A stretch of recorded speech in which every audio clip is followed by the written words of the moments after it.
አንዳንዱ ነገር ባልጻፍኩት የምትይባቸው ሁኔታዎች ይመጣሉ ታከም ሊያረጉ ሲፈልጉ ሪፈረንስ ያገኛሉ ያን ሁሉ የጻፍኩትን ታሪክ እንግዲህ ኦልሞስት ብዙውን አብራይና ግን እንደ አዲስ ሁለት ጊዜ ያለቀስኩ ሰማሁት አለችኝና አጠገብሽ ያለም ሰው እየኖርሽም አያቅም አብረሽ ውለሽ አታድሪም አብረሽ ወተሻት ገቢም እያንዳንዱን ቻሌንጅሽን ሰው አያይም ጥፋትሽንም አያይ እኛ ሄድነውና ከሄደሉ ሰዎች መጨረሻቸው ምን ነበር ብንል አንደፍረው እና ይሄ አሁን ያለነው ነገር የሚያሳየን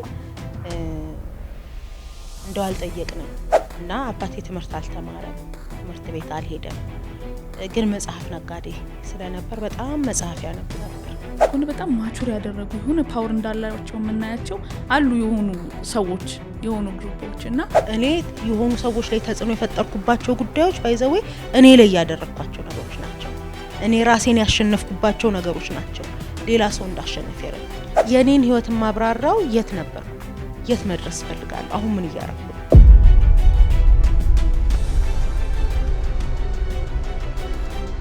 አንተ ህይወት ውስጥ መክበርና መንገስ የተገባው አንድ አካል አለ ያም አካል መንፈስ ቅዱስ ናንስቶፕ እወድሻለሁ ነው የሚለኝ ናንስቶፕ በቃ እወድሻለሁ ከመረጠ እግዚአብሔርን ተወደኛለህ ያልጠየቀው ምክንያቱም እንዳልጠየቀው ያደረገበት ይህን ጥያቄ ከኔ የቀማበት ማስረጃው ልጁ ኢየሱስ ነው ጌታ ኢየሱስ ክርስቶስ እኔ ሰፈር ነው የመጣው መካሪ ነው መጋቢ ነው እረኛዬ ነው መሪ ነው የልቤን ሚስጥረኛዬ ገመናዬን ከታች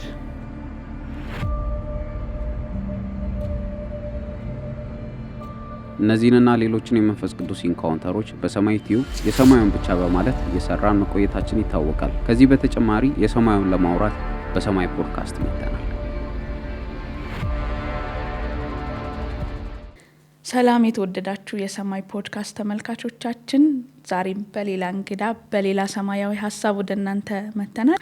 አብራችሁን እንድትቆዩ ጋብዛለሁኝ።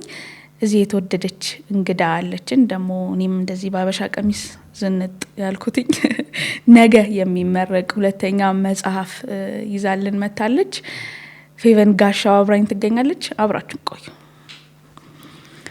ፌቡዬ እንኳን ደህና መጣሽ በጣም ደስ ብሎኛል እንትን ኢቭልና ከብር እዚህ ጥሩ ቀን ተገናኝተናል የመጀመሪያ የንጉስ ሴት ልጅ መጽሐፍ የጎሴ ቲቸር ሲመረቅ ገዝቼው ወጥቼ እቤት ሳልደርስ ነው የጨረስኩት ሽልማት ፈልጋለሁ ያው እዛው ተጨርሻለሁ አዳራሽ ውስጥ እውነት ነው ግን እውነቴን ነው ወጥቼ አጋጣሚ 2 ሰዓት ከምናምን እንደዚህ አካባቢ ማታ ላይ ፕሮግራም አለቀና ወደ ቤት ከመሄዴ በፊት የተቀመጥኩበት ቦታ ላይ ጀመርኩት ወደ ቤት እየሄድኩኝ ኦሬዲ አለቀ የምር እዚህ ስለሆነ አይደል አለቀና ብዙ የተማርንበት የተጠቀምንበት ደግሞ ከህይወትም የመነጨ ስለሆነ ብዙዎች ጋር የደረሰ ከዛም በኋላ ደግሞ ፕሮጀክት ሆኖ እየጠቀመን ያለ መንገድ አለ አሁን ሁለት አልሽ በመጽሐፍ ታሪክ እንዴት ነው ጉዞ በጣም ቆንጆ ነው ምንድነው አንዳንዴ በንግግርም ያልፋል ሶሻል ሚዲያም ላይ የተሰማሽ ነገር የሆነች ነገር ጽፈሽ ታልፊያለሽ መጽሐፍ ግን ሲሆን አይ ቲንክ እንደ ሌጋሲም ነው ብያስባለሁ እኔ የሚቀጥለው ጄኔሬሽን ሳትኖር ያቅሻል ይጠቀምበታል ካንቺ የህይወት ተሞክሮም ይሁን አንቺ አንበበሽም ያገኘሽም ሊሆን ይችላልና እነዚህ ነገሮች ግን ጽሁፍ አርገሻቸው መጽሐፍ አርገሻቸው ስታልፊ ዛሬ ላይ በጣም እንደ ሪፈረንስ የምንጠቀምባቸው ጸሐፊዎቹ የሌሉ መጽሐፍቶች አሉና እንደ ባለራዕይ ሆነሽ ታስቢ ነገ የሆነ ሰው እኔ በጻፍኩት መጽሐፍ ሊበረታ ይችላል ሊጠቀም ይችላል አቅጣጫውን ሊያስተካክል ይችላል ብለሽ ታስቢ መጽሐፍ ደስ የሚል ነገር በጣም ደግሞ በመጀመሪያ መጽሐፍሽ የተሳካ የሚባል መንገድ ነበር ካልተሳሳትኩ በጣም የመጀመሪያውማ የመጀመሪያ ልጅ ማለት በኩር ነው የመጀመሪያው ልጅ ነው እንግዲህ ያው ሁላችንም ሶሻል ሚዲያ ላይ እንዳየ ነው ከሰዎች ይሰጥ የነበረው ሪስፖንስ እንደውም ከኔ ኤክስፔክቴሽን በላይ ሆኖ ነበር ትዝልሽ እንደነበር በጣም ብዙ ሰዎች አንቺ እንዳልሽ በጣም ባጭር ጊዜ ውስጥ አንብበውት በ2 ሰዓት ጨረስ ነው በ3 ሰዓት ጨረስ ነው በቃ መጽሐፍ ማንበቡ አንወድም ነበር እና በቃ ሰዎች ግን ሪኮመንድ አድርገውን አንብበው ነው በጣም ደስ አለን እሱ ይመስለኛል እንደውም ቀጥዬም ብጽፍ የሚለውን እንደው ሞራሌን የሚያመጣው እሱ ይመስለኛልና በጣም ፊድባኩ ቆንጆ ነበር። የሚታዩ ምስክርነቶች ናቸው የሰማናቸውና አንዳንዴ በቃ እንኳን ጻፍኩት አንዳንዱን ነገር ባልጻፍኩት የምትይባቸው ሁኔታዎች ይመጣሉ። ምክንያቱም አንዳንዴ ሰዎች አታክም ሊያረጉ ሲፈልጉ ሪፈረንስ ያገኛሉና ግን እንኳን የሚጠቀመው ነው ብዙ አሁን ያንን ተጠቅሞ ከሚጎዳሽ ይልቅ በጣም የሚጠቀመው የሚባረከው ሰው ብዙ ስለሆነ በጣም በደስታ ቆንጆ አሁንም ምስክር ነኝ እንደሆነት ለመናገር አንዳንዴ በጣም ፓወርፉል የሆነ ሐሳብ አለው ይሄ የለም በቃ ከገጽም ብዛቱ ከሆነ እንትን የምንላቸው መጽሐፎች አሉ ግን ይሄ ላይፍ ቴስቲሞኒ መሆኑ ሰው ጋር ወዲያው ኤክስፒሪየንስ የሚያደርገው እንደው በ2 ሰዓት በ3 ሰዓት መጨረስም እኮ ፊሊንግሽን ሲያገኘው ይመስለኛል ይሄ አንባቢ የመሆን ብቃት ምናምን አይደለምና እያለፍሽበት ያለ ነገርን ሲነካልሽ ቀጥታ ደግሞ አፕሊካብል ይሄ ውስድ አድርጌ ህይወቴ ላይ ኤክስፒሪየንስ የማረገው ነገር የምታገኝበት ቦታ ሲሆን ቶሎ ጊዜም እዛ ቦታ ታጠፊያለሽ ብዬ አስባለሁና አንዱ በንጉስ ሴት ልጅ መጽሐፍ ውስጥ ያየነው ነገር እሱ ነበር። ሌላው ግን ፌቪ በሚዲያ ላይ በአገልግሎቱ በሆኑ መንገዶች እናቅሻለን እኔ አሁን በቅርበት እንግዲህ ለአመታት በደንብ ከሚያውቁሽ ከሚቀርቡሽ ሰዎች መካከል ነኝ የምርም በሚዲያም በመናምን በንጉስ ሴት ልጅ መንገድ ሳይሆን ግን ኦኬ ሌላ ፌቪ ብለሽ መጥተሽብን ነበር እሱም ደግሞ በራሱ እንትን ያመጣ ይመስለኛል አለለ ታሪኬ ብለሽ ስትመጪ አይደል እናቴ ያንቺ እኮ አይደለም እናቴ እንግዲህ አብራኝ ያን ሁሉ የጻፍኩትን ታሪክ እንግዲህ ኦልሞስት ብዙውን አብራኝ ነው ግን እንደ አዲስ 2 ጊዜ ያለቀስኩ ሰማሁት አለችኝና ለካስ አጠገብሽ ያለም ሰው እየኖርሽም አያውቅም ምክንያቱም አብረሽ ውለሽ አታድሪም አብረሽ ወተሽ አትገቢም እያንዳንዱን ቻሌንጅሽን ሰው አያይም ጥፋትሽንም አያይም እና እንግዲህ እናቴ ከተገረመች አብሮኛ ያሳለፉ ጓደኞቼ እንደ አዲስ እንተዋወቅ ብለው ደውል እንደ አዲስ ተዋውቅ ያለው ከ2 አመት በኋላ መጽሐፍ በቃ እሱ ነው ደስ የሚለው ነገር እኔ ያው ጸሐፊ ነኝ ብዬ ስለማስበው የመጽሐፍ ሐሳብ ምናምን ስላለኝ ብቻ ሳይሆን ፓወርፉል ነው ብዬ አስባለሁ በጽሁፍ የሆነ እንዳልሹ ሌጋሲም ነው ለጄኔሬሽን የሚሄድ ነገር ነው ከዛ ደግሞ በራሱ ያንን ነገር ለማድረግ የምትሄጂበት መንገድ ራሱ እግዚአብሔር እንትን የሚያመጣበት ይመስለኛል መጽሐፍ አድርገሽ ስታመጪው የምታልፊው ቻሌንጅ አለ ኮስት አለ ምናምንና እዚህ ጋር አምጥቼ ሙሉ ታሪኩን እኮ ልቀዳሽ እችላለሁ ብዙ ቀን ስብከት ላይ ብዙ ቀን ትምህርት ላይ ሰምቼ የማውቀውን የሆነ ነገር በኦሪጂናል መጽሐፉ ጋር ሄጄ ሳነበው አለው የሆነ ነገር አለ ካለ ማለት በተለይ መጽሐፍ ቅዱስ የሆነ ማገኝበት ነገር አለ ስብከቱን እኮ ሰምቼ እንደውም በሚያማምር ምሳሌ ታጅቡ በአሰባበክ ወይም በማስተማር ብቃት ውስጥ ሆኖ ግን ሄደሽ ደግሞ ቁጭ ብለሽ ስታነቢው ያለው ነገር ያለ ይመስለኛል በጣምና ኤኒዌይስ ማንበብ ልንል ነው እንድናነብ ነው አንቺም ደግሞ ሁለተኛ መጽሐፍ የጻፍሽልን አይደለ ነገ የምንመርቀው መጽሐፍ ስለ ርዕሱን እናንሳና ተጽዕኖ ፈጣሪነት ማለት ራሱ ምን ማለት ነው ለምን ሰዎች ተጽዕኖ ይፈጥሩብናል ባይፈጥሩብንስ ተጽዕኖ ፈጣሪ ሲባል አንዳንዴ ያስባለሁ የምር የሆኑ ሰዎች ተጽዕኖ ያደረጉብን ነው ወይ ደግሞ እኛ ተጽዕኖ ያደረግን ነውና የፌቪ ግን ፐርስፔክቲቭ መጽሐፍ ጋር የደረሰው ፐርስፔክቲቭዋ እይታዋ ምንድነው ቃሉ ራሱ ተጽዕኖ ፈጣሪነት እንግዲህ ተጽዕኖ ፈጣሪነት በጣም የዚህ ዘመን ፖፑላር ቃል ናት እና ሁላችንም የምንፈልገው ነገር ይመስለኛል በአንድም በሌላም ተጽዕኖ ፈጥሮ መገኘት የሰዎችን እይታ የሰዎችን ሐሳብ የሰዎችን አመለካከት የሰዎችን ዴስቲኒ ላይ ወሳኝ ሆኖ መገኘት ብዙ ሰው ይፈልጋል ወይም ደግሞ ሰዎች የደረሱበት ሰክሰስ ላይ አለበት ቢባል ሰው አይጠላም ስለዚህ ሁሉም ሰው በየራሳችን በየተለያየ አቅጣጫ ሁላችንም የሆኑ ኢምፓክቶችን መፍጠር እንፈልጋለን እኔ እንግዲህ መጽሐፌ ላይ ተጽዕኖን ከዚህ አንፃር ብቻ ሳይሆን ተጽዕኖ መፍጠር በፍቅርም በይቅርታም በሐሳብም በእውቀትም በሀብትም በስልጣንም በሁሉም አቅጣጫ መግዛት ወይም መገዛት ነው ብዬ አስባለሁ ስለዚህ በፍቅርም የገዛው ሰውዬ ተጽዕኖ ፈጣሪ ነው፣ በይቅርታም የገዛው ሰውዬ ተጽዕኖ ፈጣሪ ነው፣ በገንዘቡም። አንዳንዴ ሁሌ ተጽዕኖ ፈጣሪነት ሶሻል ሚዲያ ላይ ሲከፈት ገጭ ብሎ መገኘት ብቻ ሆኖ መወሰድ የለበትም። በሁሉም አቅጣጫ ተጽዕኖ መፍጠር የሚቻልበት ሁኔታ አለ። ግዴታ እኔ ተናጋሪ ካልሆንኩኝ እንደማንኛውም ሰው ተናጋሪ መሆን አለብኝ ብዬ መውጣት ላይ ተጠበቅብኝ ይችላል። ግን እኔ ውስጥ ባለው ነገር ተጽዕኖ መፍጠር እኔ ውስጥ ኢየሱስ በፍቅር እኮ ነው ተጽዕኖ የፈጠረው። የዓለማችን ተጽዕኖ ፈጣሪ ኢየሱስ በፍቅር ነው ተጽዕኖ የፈጠረው። ስለዚህ በፍቅር ተጽዕኖ መፍጠር ይቻላል። አንድ ሰው ሰርቶ በቢዝነሱ ሰክሰስፉል ሲሆን በገንዘብ ተጽዕኖ መፍጠር ይቻላል። አንድ ሰው ፖለቲካ ላይ ገብቶ በፖለቲካው መልካም ተጽዕኖ መፍጠር ይችላል። ስለዚህ በእነዚህ ሁሉ አቅጣጫዎች ላይ መግዛት ወይም መገዛት ወይም መከተል ወይም ማስከተል ተጽዕኖ የሚፈጠርበት አለ፣ የሚፈጥረው ወገን አለ። ግን እነዚህን ሁሉ ነገሮች ደግሞ ማድረግ መጀመሪያ በራስ ላይ ተጽዕኖ መፍጠር ይጀምራል ብለን እንጀምራለን። ምክንያቱም ከተማን ከሚገዛ ይልቅ ራሱን የሚገዛና አንዳንዴ ለካ አገር መምራት፣ ከተማ መግዛት፣ ህዝብ መምራት አይደለም ከባዱ ነገር ራስን መግዛት ነው። እና አንዳንዴ ብዙዎችን ባሸነፍንበት ጉዳይ ላይ ራሱን ያንሸነፋለን። ስለዚህ መጀመሪያ ራስን ከመግዛት፣ ራስን ከመቀበል፣ ራስን ከማክበር ይጀምርና ከዛ ደግሞ በሌሎች ላይ ተጽዕኖ መፍጠርን፣ ሌሎች እንዲሰሙን ማድረግን፣ ሌሎች እንዲቀበሉ ማድረግ፣ ሌሎች የኛን ፉት ስቴፕ እንዳልኩሽ ሰሞኑንም አንድ ቦታ ተናግሬው ነበር። ማንዴላን ስናስበው በገንዘብ ተጽዕኖ ፈጣሪ በመሆን ወይም በንግግር ስለመሆን ሳይሆን ሁሌ እሱን ስናስበው ይቅርታን እናስባለን። የሆኑ ሰዎችን ስናስብ ፋይናንሻሊ እንዴት ተጽዕኖ ፈጥረው የነሱ ገንዘብ እነሱ የመጡበትን መንገድ ተከትዬ እኔም እነሱ እንደነሱ በሆነ የምንላቸው ደግሞ በፋይናንስ ተጽዕኖ የፈጠሩ ሰዎች አሉ። እኔ ምን መሆን እፈልጋለሁ የሚለውን መጀመሪያ ማወቅ፣ ከዛ በዛ አቅጣጫ ላይ ደግሞ ለመስራት እነዚህን ደግሞ ኢንፍሉዌንሻል የምንላቸው ሰዎች የሄዱበትንም መንገድ መከተል ማለት ነው ማየት ይጠይቃል። ያ በጣም መገዛት ወይም መግዛት ነው። ያ ልክ ነው። እና ምን እያሰብኩኝ ነበር እኔ አሁን በእርግጥ አላነበብኩትም መጽሐፉን አይደለ፣ ነገ ነው ማገኘው። ግን ከፍተሽ አላልኩም ያለ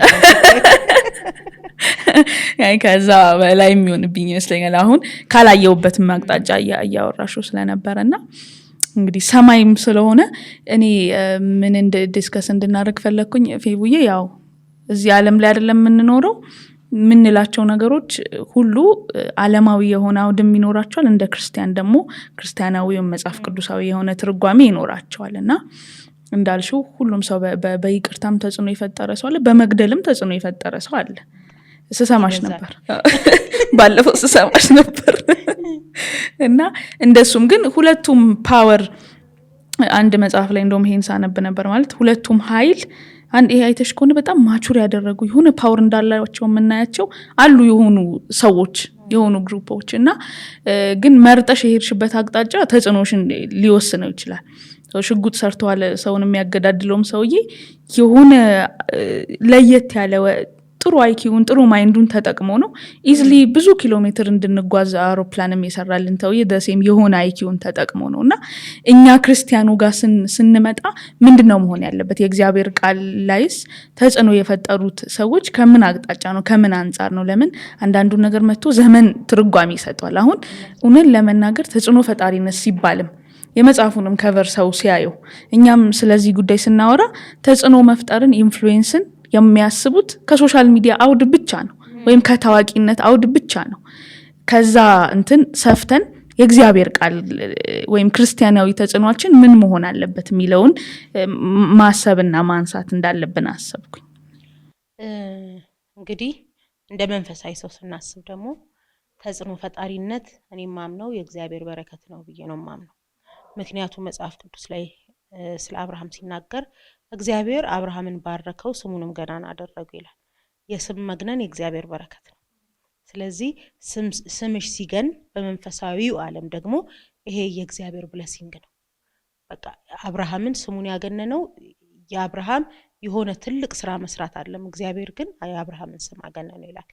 በመጽሐፍ ቅዱስ ውስጥ ብዙ ተጽዕኖ የፈጠሩ እንደምንላቸው አሁን ደግሞ ቅድም እንዳልኩሽ ስለ ፋይናንስ ስናወራ ተጽዕኖ ፈጣሪዎች አሉ መጽሐፍ ቅዱስ። ስለ ጥበብ ስናወራ ሰለሞን እንላለን። አሁን ጥበብ ብለን በነበረው ዊዝደም ተጽዕኖ ፈጥሯል። በተለያየ አቅጣጫ ተጽዕኖ የፈጠሩ ሰዎች አሉ። ግን የተሰጣቸውን ተጽዕኖ ለምን ተጠቀሙበት? የተሰጣቸውን ተጽዕኖ ባይዘው በተሳሳተ መንገድ የተጠቀሙም ነበሩ፣ በመልካም የተጠቀሙ ነበሩ።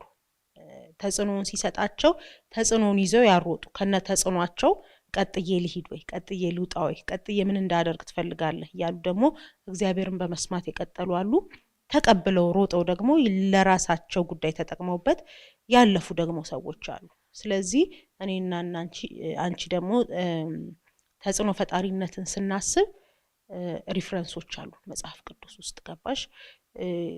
እድል ሲሰጣቸው ከተማ ያዳኑ አሉ። እንደና አስቴር ያሉ ተጽዕኖ ፈጣሪዎች የተሰጣቸውን ተጽዕኖ ከተማን ያዳኑበት የሆነ የቤተሰባቸውን ታሪክ ስለመቀየር ዘመዶቻቸውን የሆነ ፖዚሽን ስለመስጠት አይደለም በተሰጣቸው ተጽዕኖ ያሰቡት። የሰጣቸው ተጽዕኖ ሀገሬ ላይ ምን ልፍጠርበት፣ ምን ልስራበት፣ ሀገሬን ከምን ጉድ ላውጣበት ያሉ ሰዎች አሉና ሁሉ ጊዜም እድል ይሰጠናል እንደ ሰው። ከዛ ደግሞ እንደ መንፈሳዊ ሰው ደግሞ እግዚአብሔር ብዙዎች እድል ይሰጠናል። ያንን እድላችንን የራሳችንን ታሪክ ቀይረን ከማለፍ ባለፈ ደግሞ የሀገራችንን ደግሞ የቤተክርስቲያንን ደግሞ የከተማን ታሪክ ቀይረን ማለፍ እንችላለን። ካልን ደግሞ እንዳልኩሽ ዘመዶቻችንን ጠቅመን ስራ አስቀጥረንበት ደግሞ ምናልፈው አለ። ከዛ ደግሞ ከዛም ባለፈ ደግሞ ብዙዎችን አቢዩዝ አድርገንበት ልናልፍም እንችላለን የምናገኛቸውን ተጽዕኖዎች። እንዳልኩሽ ግን ተጽዕኖ ከወንበር ጋር ብቻ አያያዝም። ያኔም ልልሽ ማለት ተጽዕኖ ፈጣሪነት ይሄ በታዋቂነት ቃል የተተካ ይመስለኛል። አሁን ይኸውልሽ ይሄኛውን መስመር ነው ማስተካከል ያለብን። ተጽዕኖ ፈጣሪ የሚባል ሰው እንደውም መጀመሪያ ራሱ ላይ ተጽዕኖ የፈጠረ ሰው ራሱን ይሄን አደርጋለሁ ብሎ አስቦ ያንን ራሱ ላይ ተጽዕኖ ፈጥሮ ያደረገ ሰው ሌላ ሰው ላይ ያደርግ አይችልም። አንዳንድ እኔ የሆኑ ሰዎች ላይ ተጽዕኖ የፈጠርኩባቸው ጉዳዮች ባይዘው እኔ ላይ ያደረኳቸው ነገሮች ናቸው። እኔ ራሴን ያሸነፍኩባቸው ነገሮች ናቸው ሌላ ሰው እንዳሸንፍ ያረዱኝ። ምክንያቱም ብዙ ሰዎች የሆነ አንቺ የምታወሪው ነገር ሊያወሩት ይችላሉ። አንቺ በምታወሪበት ልክ ግን ተጽዕኖ የሚኖረው አንቺ ተሸነፈሽበት ኖረሽበት ስታልፊ ተጽዕኖ አለው። ሁሌም ሲኖርበት ሞር ፓወር አለው እና አሁን ወንበር ላይ ላይክ ላይ የሆነ ነገር ላይ ፎሎወር ላይ መቀመጥ የለበትም ተጽዕኖ። እኔ ምንድነው ልሰራ የተፈጠርኩት? ምንድነው በህይወቴ አኮምፕሊሽ እንዳደርግ የፈለገው እግዚአብሔር? በእኔ ምን ሰርቶ ነው ማለፍ የፈለገው? አንዳንድ ሰዎች ከፊት ለፊት አልታዩም፣ ከጀርባ ሰርቶ አልፈዋል። ለዛ ተጽዕኖ ትልቅ ኮንትሪቢዩሽን ነበራቸው። የዛ ተጽዕኖ 80% ክሬዲት ቢባል ሊሰጣቸው የሚችል ግን ያልታዩ ሪኮግኒሽን ያልተሰጣቸው መጽሐፍ ቅዱስ ውስጥ ትልልቅ ምክር የመከሩ ሰዎች አሉ። እዛኛው የንጉስ ሴት ልጅ መጽሐፍ ላይ ጽፌዋለሁና አንዳንዴ ስምሽ ላይ ይታወቅ ይችላል። እንደዚህ ብላ መክራው ነበር ተብሎ ምክርሽ ስምሽ የለም፣ ምክርሽ ብቻ አለ።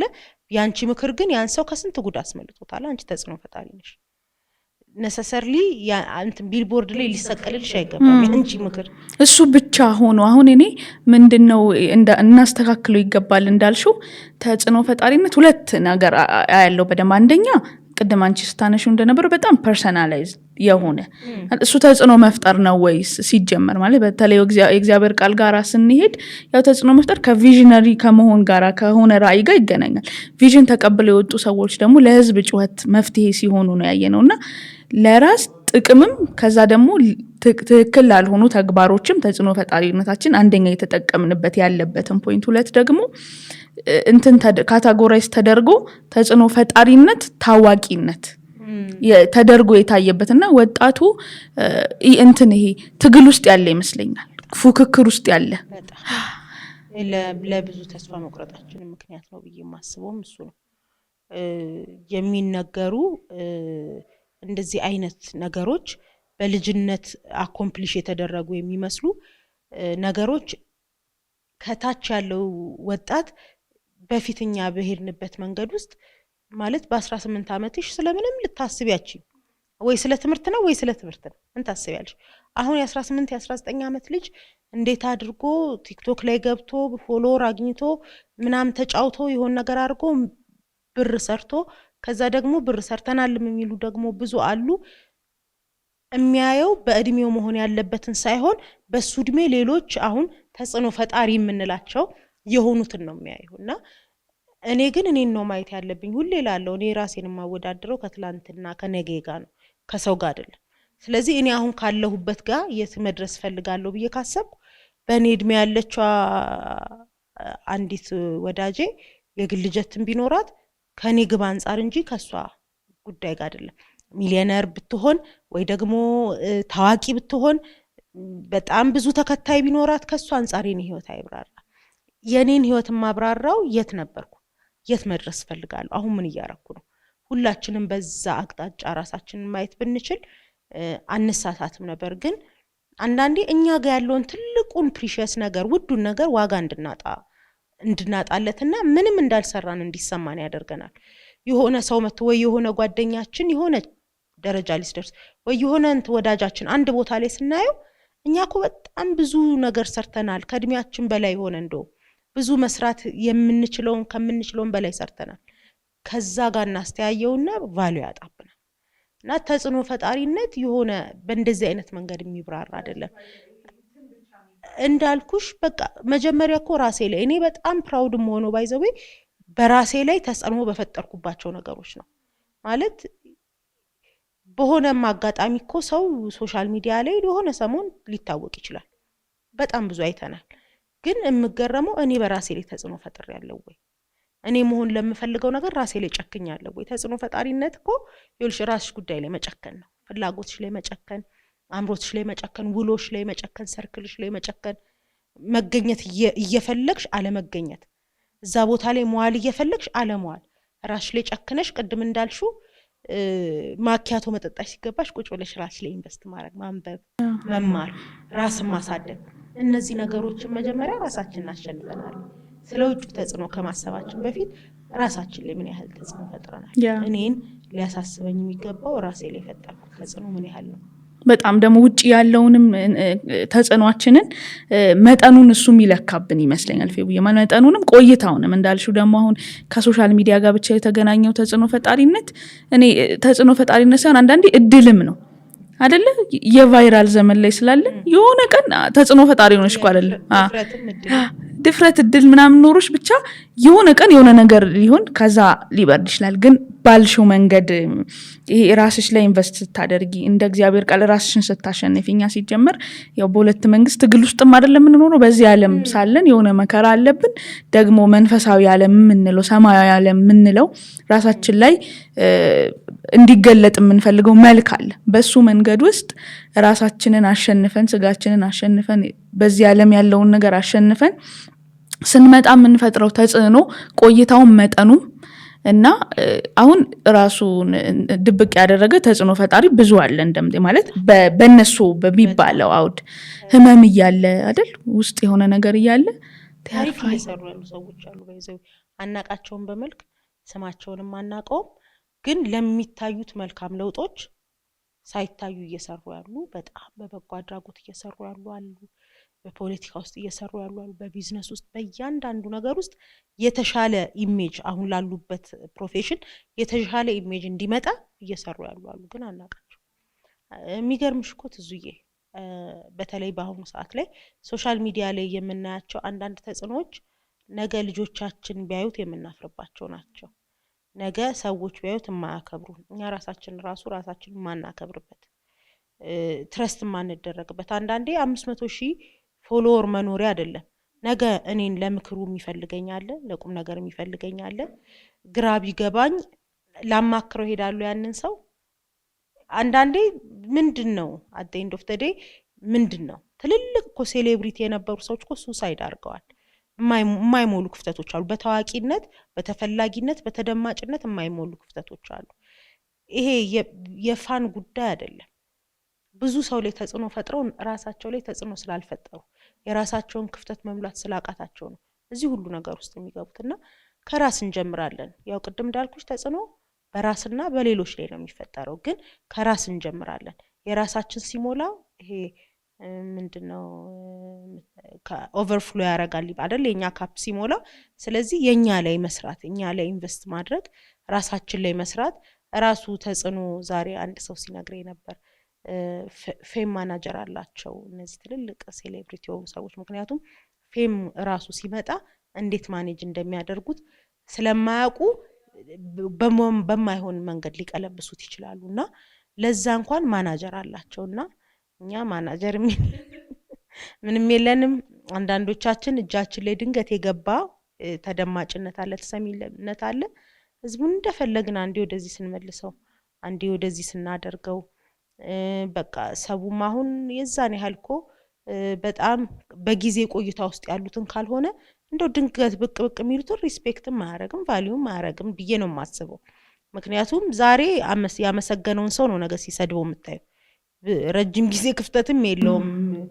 ስር የሰደደ እኮ የወሰናና የስቀለው ጉዳይ በሳምንት ውስጥ 2 አይነት ነገር ትሰሚያለሽና በቆይታ ውስጥ ግን ተጽዕኖ የፈጠሩትን ሰው ያከብራል፣ የሚሉትን ነገር ይሰማል፣ ምን ሊሉ ይሆን ተብሎ ይጠበቃሉና በዚህኛውም እንደው በመሰማቱም አንፃር ከሆነ በቆይታ ውስጥ በብስለት ውስጥ የሆነ ሲሆን ተፈላጊነትም አለው። ግን እንደው ከወንበር ላይ ብናነሳው ላለው ተጽዕኖ በጣም እኔም ደጋግሜ ወደዛ እየመለስኩሽ ያለውትኝ በደንብ ስለ አንደኛ የተሰጠው ትኩረት ራሱን አሁን በራሱ እንድናነሳው የምንፈልገው ሁሉም ሰው ራሱ አሁን ዘመኑ በሰጠው ሁሉም ሰው ተጽዕኖ ፈጣሪ መሆን ይችላል ወይ የሁሉ አንዳንድ ነገር የሆኑ ሰዎች ነው። በዚህኛው መንገድ ሁሉም ሰው የሆነ ሮል አለው አይደለ?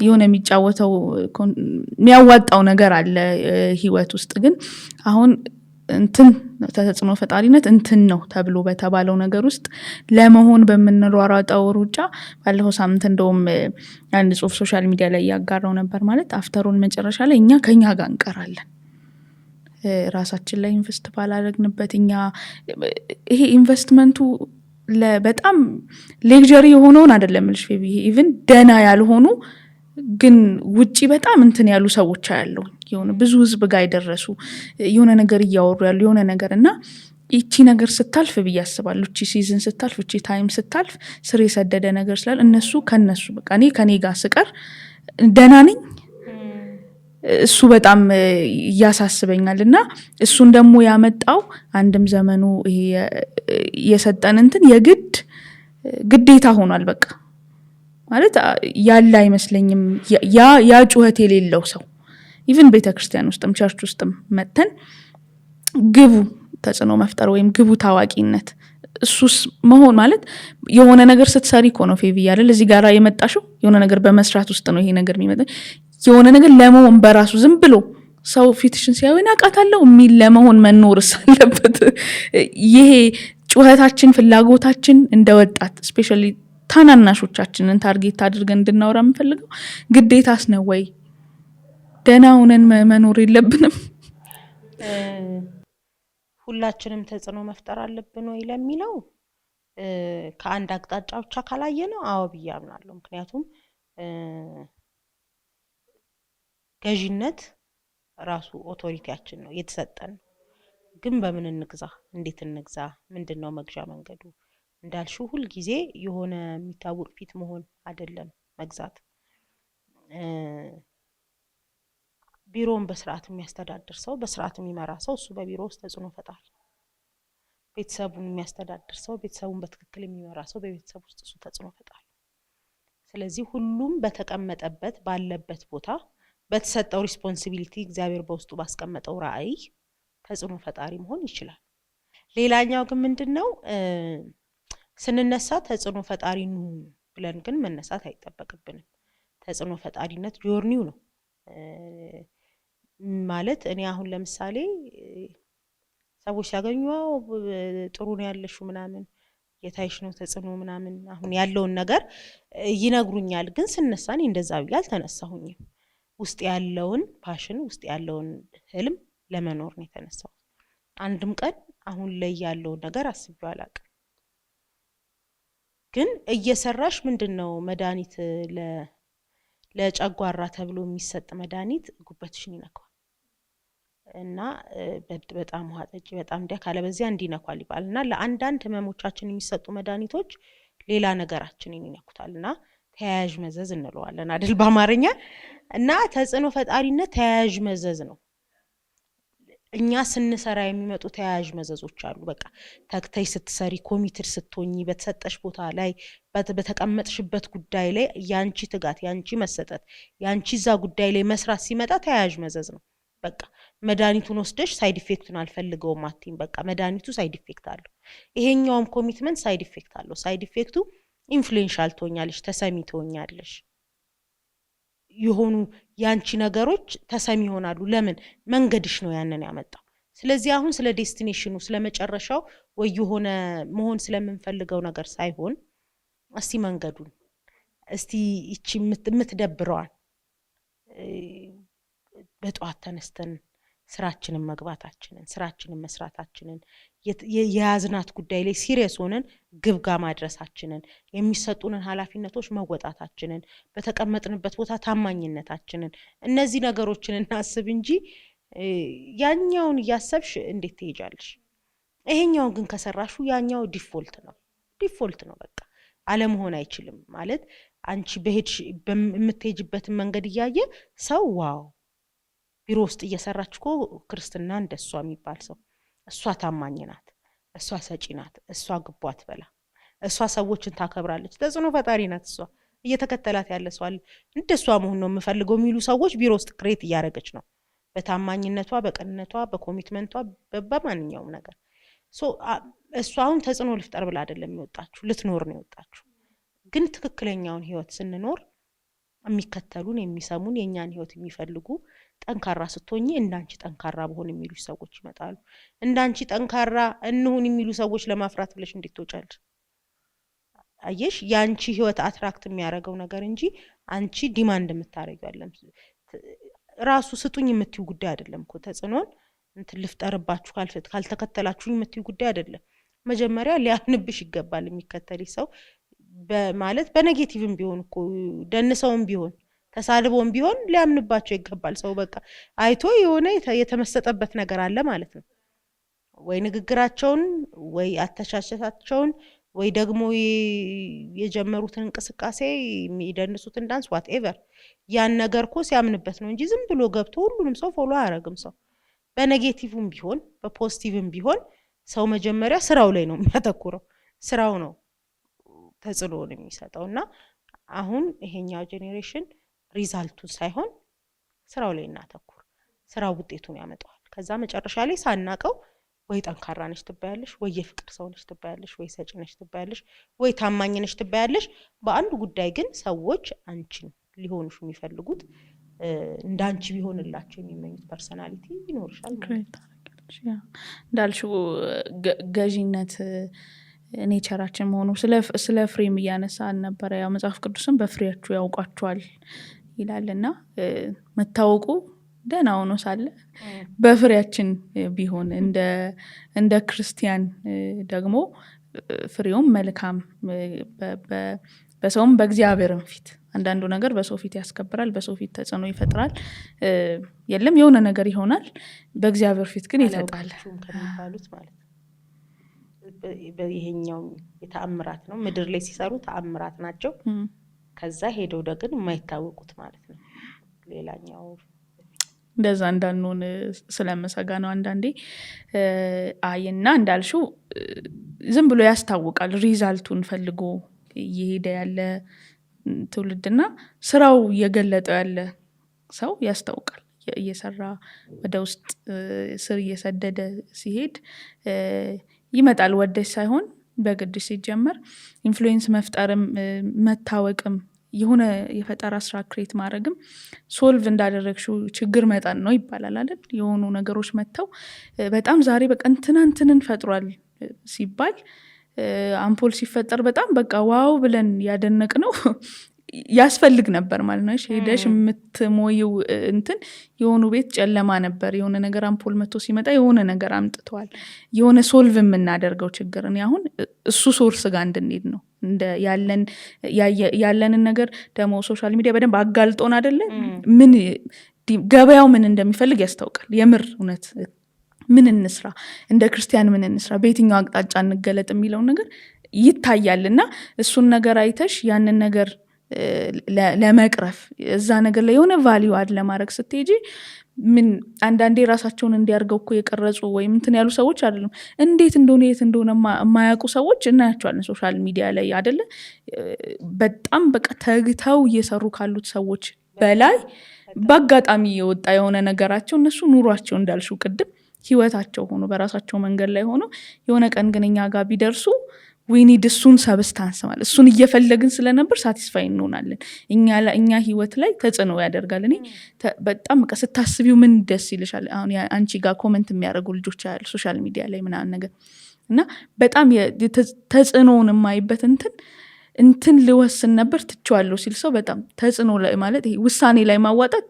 ፓወርፉል ነገር አይደል ራሴን ላጠፋ ነበር ተውኩት ኢንፍሉዌንስ አድርገሽ እኮ ነው አይደል ሱስ ልገባ ነበር ተውኩት እንትን ያደረኩ ነበር ተቀየርኩኝ ነው እንደ ብርሃን ልጆች ተጽዕኖአችን እዛ ጋራ መሄድ አለበት ብዬ በደንብ ስለማምን ነውና መነካት ያለበት ኤሪያ ላይ ነው ፌቡዬ የመጣሹ ብዬ አስባለሁ ማለት አውዱ መስተካከል አለበት ከታች የሚመጣው ጄነሬሽን የምር የእውነት መጽሐፉንም አንብቦ ይሄንንም ቪዲዮ አይቶ ምንድነው እየፈለኩ ያለሁት ወዴት ነው እየሄድኩኝ ያለሁት ኦንሊ ያቺን ነው አድርጌ ሄድኩትኝ ወይስ እግዚአብሔር በእኔ ውስጥ ያስቀመጠውን ነገር በመግለጥ ውስጥ ነው ህዝብ ጋር እየታወቅኩ ተጽዕኖ እየፈጠርኩ የመጣሁት የሚለውን ነገርና እቺን ካልኩኝ ፌቡዬ የተጽዕኖ ፈጣሪነት መንገድ በራሱ ኮምፎርታብል ነው እንዴ በጎ ተጽዕኖ ፈጣሪ ስትሆኚ አይደለም አይ መጎምጀት ትንሽ እንድናቆም እሱንም እንስማ ብዬ ድሮ ትዝ ካለሽ ካምፓስ ልንገባ ስንል ምን ያበላል ብለን እንደምንገባው ምን ያበላል ካልን በጎ ተጽዕኖ ፈጣሪነትን አንመርጥም ምክንያቱም በጎ ተጽዕኖ ፈጣሪነት አያበላ ብዙ አድናቂ የለውም ማለት ምልሽ የጊዜ ጉዳይ ነው ትክክለኛው ነገር አሸንፎ ትክክለኛው ነገር ተጽዕኖ ፈጥሮ መታየቱ አይቀርም ግን እንደ ጊዜው ካየሽው አሁን ምን ብታወሪ እንደምትሰሚ ታቂዋለሽ እንደው ደግሞ እንደኛ ሚዲያ ላይ እንዳለ ሰው ምን ብታወሪ ዛሬ እንደምትሰሚ ሁላችንም እናውቀዋለን ምን አይነት ነገሮችን ብናደርግ ቫይራል እንደምንወጣ እናውቀዋለን ግን እሱኛው መንገድ እኛ የምንፈልገው ነገር ጋር ያደርሰን አንዳንዴ ምንድነው ፓሽን አይከፍልም ይባላልና ፓሽንሽ እስኪከፍልሽ በጣም ጊዜ ይወስዳል ፓሽንሽ ሲከፍልሽ ማለት አንቺ የተጽዕኖ ክልል ውስጥ ስትገቢ አንቺ ተሰሚ ስትሆኚ አንቺ ውስጥሽ ያለውን ነገር ማውጣት ስትጀምሪ አንዳንድ ሰዎች ለአመታት ነው ያልተሰሙትና ከሆነ ጊዜ በኋላ ግን መሰማት ሲጀምሩ ምንም ነገር ቢሉ ትክክል ላይሆንም ይችላልና አው እውነት ነው የሚባሉት ግን እዛ ትረስት ሌቭል ላይ ለመድረስ ማለት በጣም ከባድ ረጅም መንገድ መጥተዋልና እኔ በጎ ተጽዕኖ ፈጣሪ መሆን የሚፈልግ ሰው ምንድነው መጽሐፍ ቅዱስ ሲል ማንንም ቤት ሊሰራ የሚፈልግ መጀመሪያ ትርፍና ኪሳራውን ቀድሞ ይተመን ይላልና ትርፍና ኪሳራውን የተመነ መሆን አለበት ካለበለዚያ መሃል ላይ ይሰለቻል መሃል ላይ ይደክማል ምክንያቱም አንቺ በጣም ሰውን ሊጠቅም ይችላል ሊያበረታ ይችላል የሰዎች ህይወት ላይ መልካም ነገር ሊፈጥር ይችላል ብለሽ የምትሰሪያቸው ነገሮች ቀስ ብለው እየተራመዱ የሆነ ሰውዬ እንደዚህ ኡቭ ብለዋል አይደል ኡቭ ብሎ ነው የሚያልፍሽና ተሳስቻለሁ እንዴ ነው የምትዩ እና የኔ እዚህ ጋር ይቻል ነበር እንዴ በመትይበት ፍጥነት ደግሞ አንቺ ልትሄጂበት ማትፈልጊው ግን ተጽዕኖ የሚፈጠርባቸው መንገዶች አሉና ግን ባለራዕይ የሆነ ሰው እግዚአብሔር በትውልድ ውስጥ መልካም ስራ እንድሰራ ነው የጠራኝ የሚል ሰው የሚመርጠው መንገድ የሚያመውን የሚያደክመውን መልካም በሰራሽበት ፋንታ ልትተችበት ትችያለሽ ላትሰሚበት ትችያለሽ ግን አምናለሁ ሲዝን እንዳለ ደግሞ ማለት ሁሌ እንደዚህ ሆኖ ይቀራል ብዬ አላምንም ምክንያቱም ይሰለቻል ህይወትም እኮ የሆነ ነገርን ዝም ብሎ የማይረቡ ነገሮችን እያወሩ አንዳንዴ ካፌ ውስጥ ቁጭ ብለሽ ከሆኑ ሰዎች ጋር ውለሽ ስገቢ ማታ ምን እየሰራው ነበር ትያለሽ ምን ለምን እንደዚህ አይነት ወሬዎችን አወራው ለምን እንደዚህ አይነት ቦታ ላይ ተገኘው ባዶነት ይሰማሻልና እኔም አስባለሁ የሆነ ቀን ላይ ይሄ ትውልድ ይሄ ስሜት ቢሰማው ይመስለኛል። ማለት እንደ መንቃት ብሎ ምን እያረኩ ነው ማለት ጊዜያችንን እያጠፋብን ያለው ነገር ህይወታችንን የያዘው ነገር የሆነ ሰው ቁጭ ብሎ ነው አንዳንዴ ቲክቶክ ላይ የሚገርም ነገር እያወራ 20 ሰውና 30 ሰው ያዋልና አለፍ ስቲ አሉ ደግሞ በቃ ገበያውን ያዙት በጣም አንዳች ነገር ለትውልዱ የማይጠቅም ነገር የሚያወሩ ጭራሽ እንደውም የተበላሸ መጥፎ ነገር ማለት እንዴት ደፈሩ ሶሻል ሚዲያ ላይ እንደዚህ አይነት ወሬ እንደዚህ አይነት ድርጊቶችን እንዴት ደፈሩ በምትይበት ልክ ደግሞ የማይሆን ነገር የሚያደርጉ አሉ። እነሱ ገበያውን አጥንተው አሁን ላይ ምንድነው የሚታየው? ሰው ደብሮታል፣ ሰልችቶታል፣ የሆነ ነገር ውስጥ ነው ያለው። ስለዚህ አይምሮውን የሆነ ቢዚ የሚያደርግበት ነገር እንደሚፈልግ የገባቸው ያንን ነገር ይጠቀሙበታል። ግን ቅድም እንዳልኩሽ ነው ትንሽ ቆይተው ትንሽ ከፍ ብለው ሲያዩት አይኮሩበትም።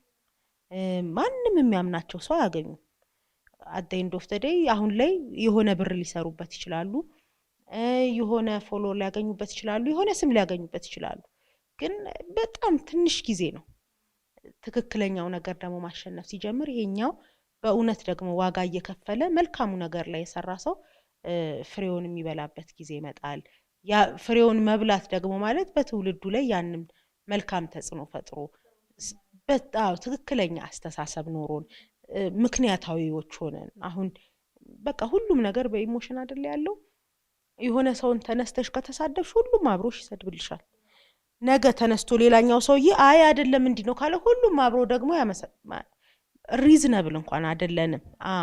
እና የሆነ ጊዜ ግን አቋም ያለው ለምን የሚል እንዴት የሚል ይሄ በዚህ መንገድስ ቢሄድ የሚል የሆነ ጄኔሬሽን ይመጣል ብዬ አስባለሁና ይሄን ፔንፉሉን ጊዜ የታገሱ በእውነት ትክክለኛ ደግሞ በትውልዱ ላይ ራዕይ የተሰጣቸው ሰዎች ነገ የሚያዩት ፍሬ ይሆናል ብዬ ነው ማምነው። በጣም ስራ እንዳልሽው ስራ ፍሬ ብዙ ሰውን ብቻ ይሄ መጨረሻውን ታርጌት አለማድረግ ማለት ጌታ ኢየሱስ እኮ በጣም እንዳልሽ ተጽዕኖ ፈጣሪ ነው። ግን በጣም ክሎዝሊ ከሱ ጋራ ፎሎ የሚያደርጉት 12 ሰዎች ነበሩና 12 ሰው መከተል ቢደብረው ኖሮ ከፈለጋችሁ ሂዱና ቪዥን የሆነ በቃልሽ አባትሽ የሰጠሽ የሆነ ነገር ሲኖር እንደዛ ነው ብዬ አስባለሁ። አሁን እኛ ጳውሎስ እኮ ይላል አይደል እግዚአብሔር ቃል ላይ የአይሁድ ሰዎች ምልክትን ይሻሉ፣ የግሪክ ሰዎች ጥበብን ይፈልጋል። እኛ ግን የተሰቀለውን ክርስቶስን እንሰብካለን። አንዳንዴ ኢንትረስት ላይሆን ይችላል ፊድ የምታደርጊው ቅድም እንዳልሽን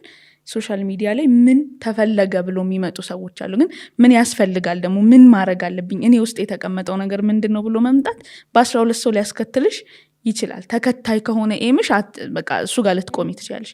ቆይቶ ግን እንደሚያፈራ ቆይቶ ግን ለውጥ እንደሚያመጣ እያሰቡ መቀጠል ወጣቶች ማሰብ አለባቸው ብዬ በደንብ አምናለሁ። ለምን እንዳልኩሽ እንደ ክርስቲያኑ ሶሳይቲ በእግዚአብሔር ቃል ምሪት ውስጥ እንዳለው ሰው ከፍላጎት ከተነሳ ብዙ ነገር ምን እንደሆነ አይመስልሽም? ምን ይፈልጋል ይሄ ጄኔሬሽን እያልን ከሄድን ማህበራዊ ነው ብዙ ነገር የቀኑ ሌላ ነው። እንዳልሽው የሆነ ቀን የሆነን ሰው ማመስገን ሊሆን ይችላል እንትን የሚያደርግሽ፣ የሆነ ነገር ደግሞ መሳደብ ሊጠበቅብሽ ይችላል። በቃ ስትለዋወጪ ነው የምትገኝ። ከቪዥን መነሳቱ የተሻለ ነው። እና አንቺንም እንትን ላይ ይችላል። እኔ የሙሴ ሙግት በጣም ይገርመኛል። መጽሐፍ ቅዱስ ላይ ህዝብ ሊመራ ነፃ ሊያወጣ ምናምን እኮ ነው እግዚአብሔር መጥቶ ሲያወራ ኧረ እኔ ኮልታፋ ነኝ፣ ኧረ እንትን ነኝ፣ ኧረ እንደዚህ ነኝ ብዙ ነገር ይላልና ሙሴም አልጮህም ለዛ ጉዳይ። ህዝብ ሲጮህ ግን ሙሴ ተነሳና አንዳንዴ ኢንፍሉዌንስ የምናደርግበት ቪዥናችን የሚሰጠን ነገር የኛም ጩኸት ላይሆን ይችላል። የሆነ ህዝብ ለጮህበት ነገር ግን አንቺን ሊያስነሳሽ ይችላል። የኔ ጉስ ሴት ልጅን ስትጽፍ ማን በዛ አቅጣጫ ላይ ብዙ ጥያቄ ወደ እግዚአብሔር እየጠየቀ እንደነበር አናውቅም። አሁን ደግሞ እኔ የምር አሁን መጽሐፉን እንዳልኩሽ አላነበብኩትም። ርዕሰ ጉዳዩ ግን ፐብሊክ ላይ ኢምፖርታንት የሆኑ ሰዎች ምንድነው እያሉት ያሉት ጉዳይ ይመስለኛል። ሪሊ ክርስቲያን ከሆነ መጽሐፍ ቅዱሳዊ ሐሳብ ካለው ሰው እንደዚህ ነው የሚል ምሪት የሚያስፈልግበት አቅጣጫ ላይ እንደመጣሽ ነው የማስበው እና በጣም እንደምንጠቀምበት የማስበው መጽሐፉ በጣም የሚጠቅም ይሆናል ብዬ አስባለሁ። እንግዲህ እይታችንንም የሚያስተካክል ነው ብዬ አስባለሁ። ትንሽ ነገር አታነቢልንም ከመጽሐፍሽ?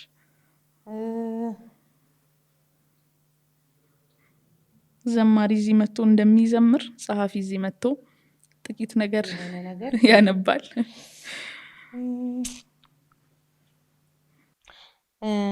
እንግዲህ ወደ መጨረሻው ቻፕተር ላይ ተጽዕኖ ፈጣሪነታችን እንዴት እናስቀጥል የሚል ቻፕተር አለው። ምክንያቱም ተጽዕኖ ፈጠርን፣ ከዛ ተጽዕኖ እንዳንፈጠር ያደረጉን ምንድን ነበሩ? መጨረሻ ላይ ደግሞ ከፈጠርን በኋላ እንዴት ኪፕ እናድርገው? ቅድም እንዳልኩሽና እንዳልሽኝ አንዳንዴ ራሱ ተጽዕኖ እንዳስፈጠርናቸው የማያውቁ ሰዎች ራሱ ተጽዕኖ ፈጥረው እናገኛቸዋለን። ማለት ምን እየተካሄደ እንደሆነ ራሱ አይገባቸውም። አሁን አንዳንዴ በጣም ትንንሽ ልጆችን አያለውና በጣም ብዙ ሰው ይወዳቸዋል፣ ያያቸዋል ምናምን፣ እነሱ አያውቁትም እና ግን እኛ ደግሞ ያደግን ሰዎች ደግሞ ማቹር ያደረግን ወደዚህ ወደ ሚዲያው መተን ይሁን ቅድም እንዳልኩሽ በስራም ይሁን በተለያየ አቅጣጫ በፖለቲካውም ሊሆን ይችላልና ተጽዕኖ የፈጠሩ ሰዎች ግን እንዴት ኪፕ ያርጉት?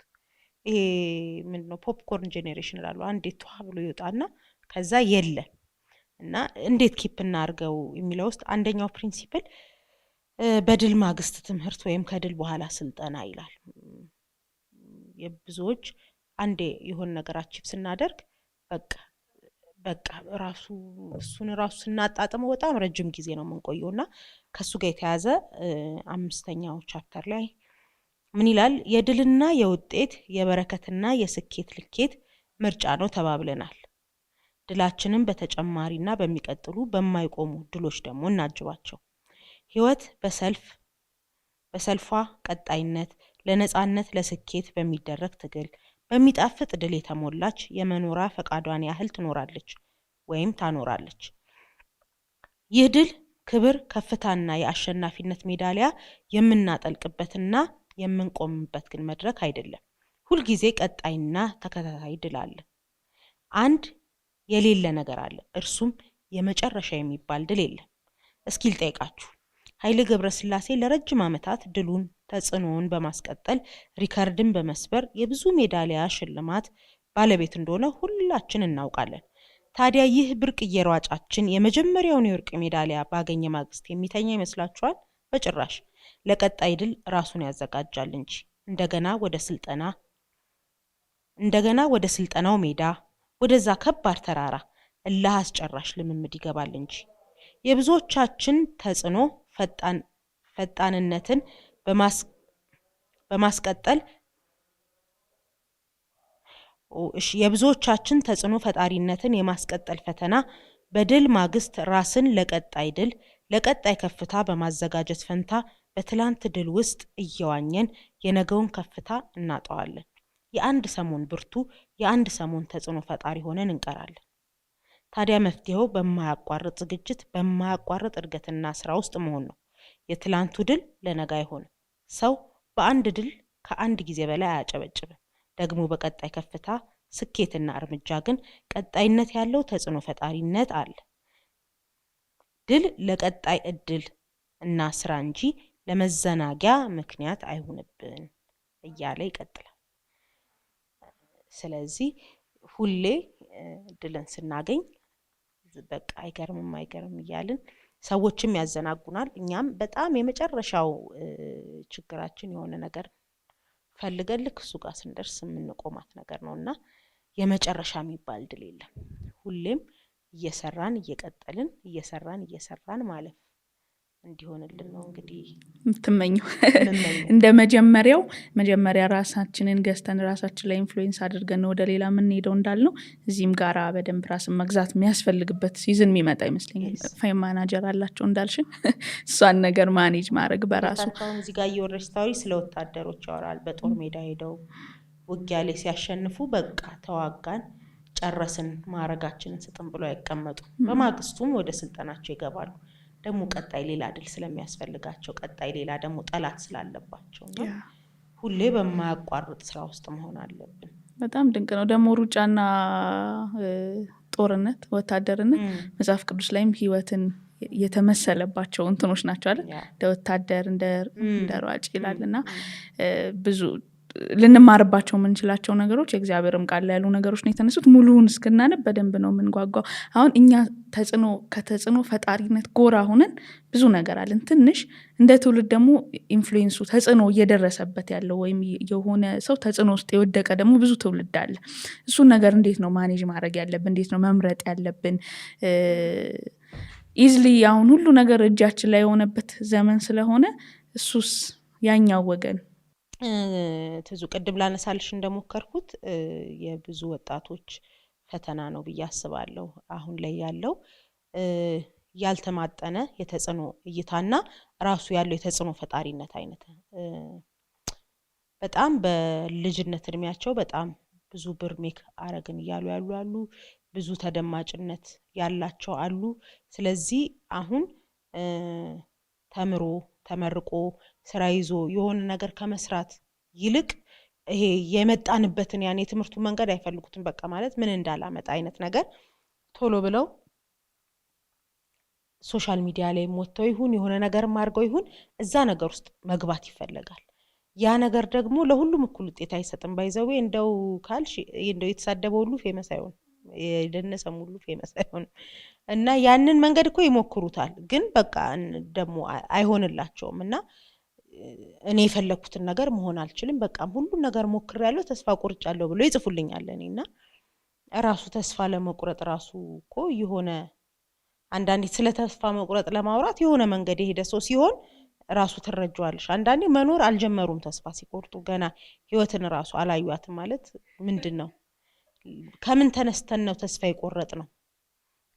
ባለፈው አንድ ቦታ ተናግሬያለሁ። ዝም ብሎ ወክ ሊያረግ የወጣ ሰው መንገድ ተዘጋጋ ብሎ መናደድ አይችልም።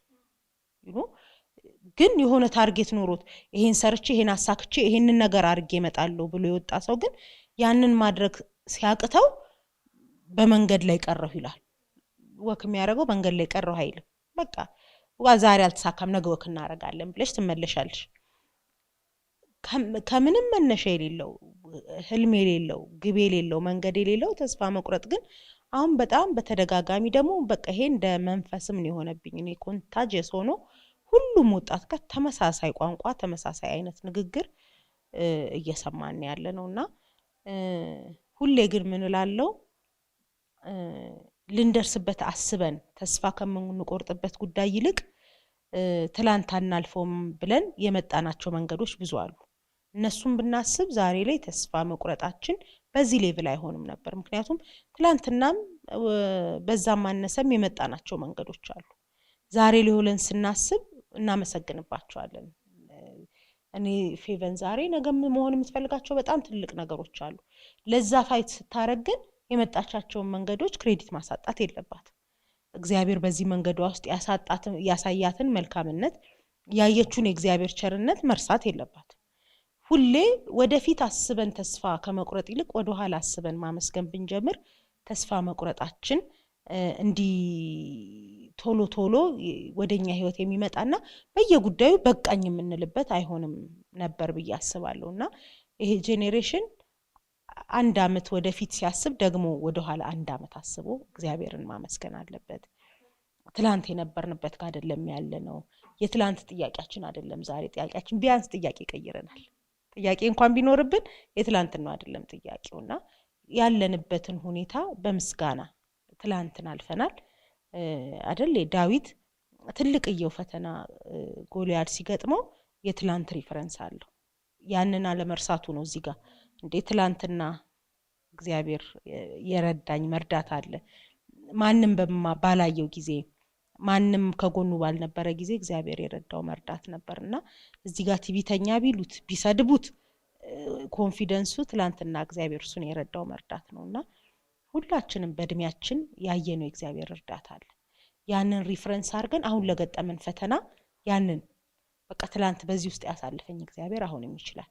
ትላንት በዚህ ውስጥ የረዳኝ ትላንት ከነበርኩበት አሁን እዚህ ደረጃ ላይ ከመጣው ነገ ደግሞ የምፈልገው ደረጃ ላይ እደርሳለሁ።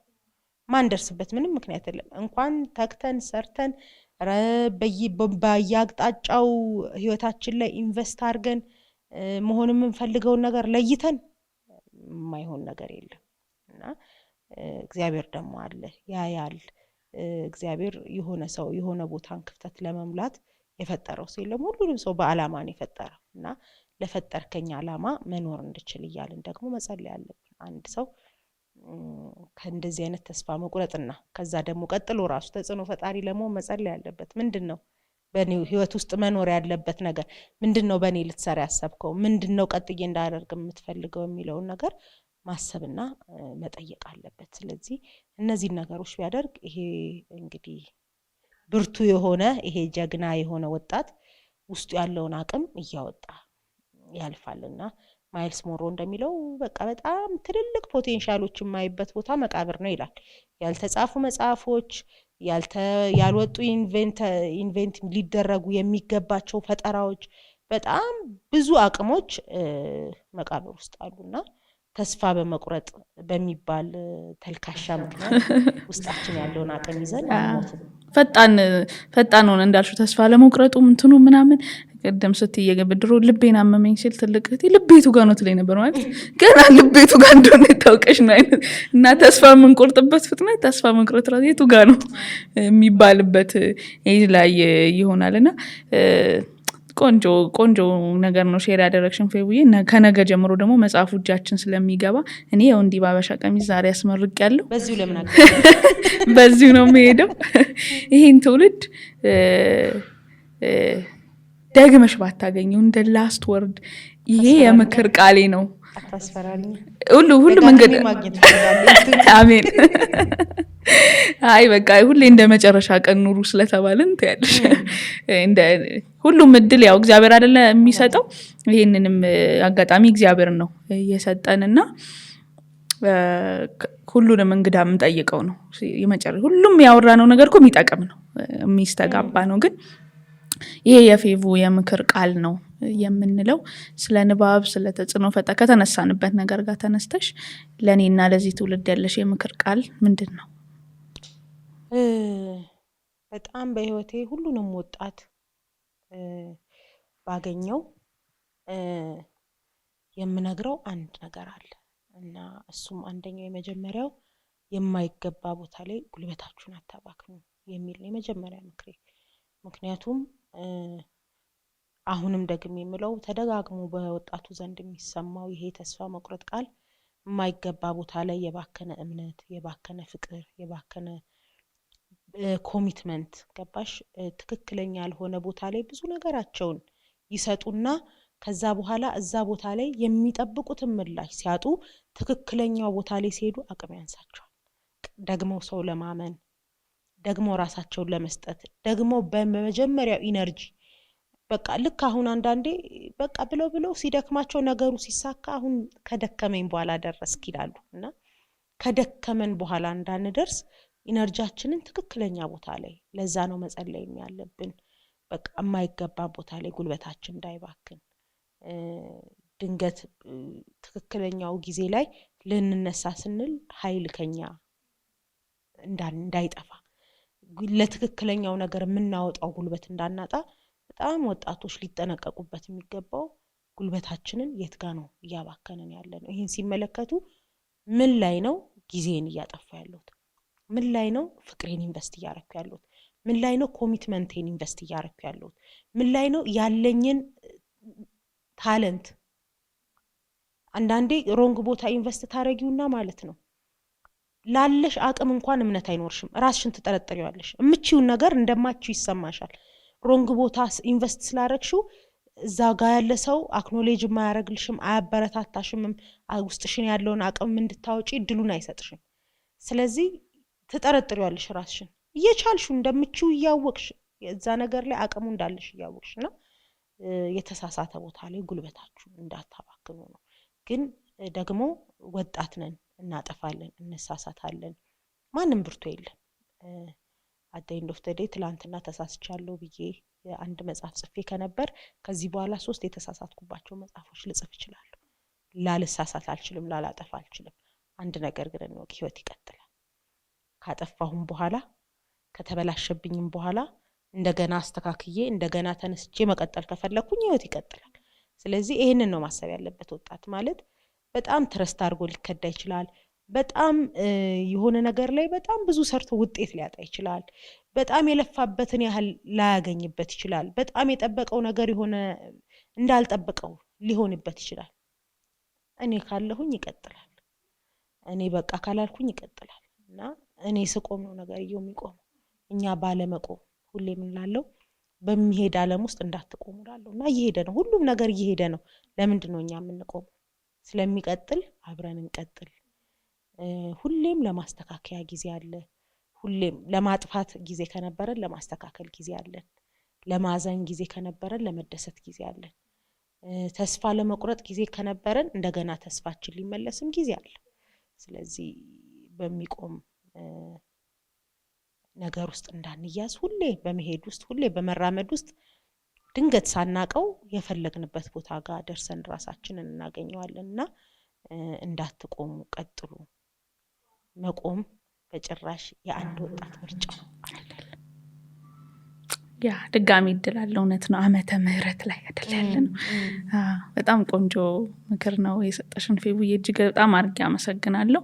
በመጽሐፍሽ ምርቃት አንድ ቀን ሲቀረውም እንደዚህ ቆንጆ ቆይታ እንድናደርግ ስለፈቀድሽ አመሰግናለሁኝ። በጣም ቴንኪው። እኔም በጣም አመሰግናለሁ። እንግዲህ ለወጣቱ ሊጠቅም ይችላል ብለሽ እንግዳሽ አድርገሽ ስለጠራሽኝ በጣም አመሰግናለሁ። ለሚሰሙት ሁሉ ደግሞ ለመጽናናት፣ ለበረከት፣ ለመለወጥ፣ ለመጨከን ይሁን ጸሎቴ ነው። አመሰግናለሁ። የጉብዝናችሁን ወራት በተሳሳተ ስፍራ አታባክኑ። ደግሞ ሁሌም ሁለተኛም ሶስተኛም አራተኛም እድል አለ። ዓመተ ምህረት ውስጥ ነን። ተስፋ አትቁረጡ። የዛሬዋ እንግዳችን የፌቨን ጋሻው የምክር ቃል ነበር። በዚህ የምክር ቃል እንደምትጽናኑ፣ እንደምትበረቱ፣ እንደምትጠቀሙ ተስፋ አደርጋለሁ። በነበረን ቆይታም ብዙ እግዚአብሔር እንደሚያስተምራችሁ፣ ሰማያዊ ሀሳብ እንደምታገኙበት ተስፋ አደርጋለሁ። ነገ በስካይላይት ሆቴል በሚደረገው የተጽዕኖ ፈጣሪነት ከምን እስከምን ድረስ በሚለው የመጽሐፍ ምርቃት ላይ እንድትገኙ ሁላችሁንም እንጋብዛለን። አብራችሁን ስለነበራችሁ እናመሰግናለን። አብሬያችሁ የነበርኩት እህታችሁ ትዝታ ተክሉ ነኝ። ላይክ፣ ሰብስክራይብ፣ ሼር ማድረግ አይረሳ። ሰላም።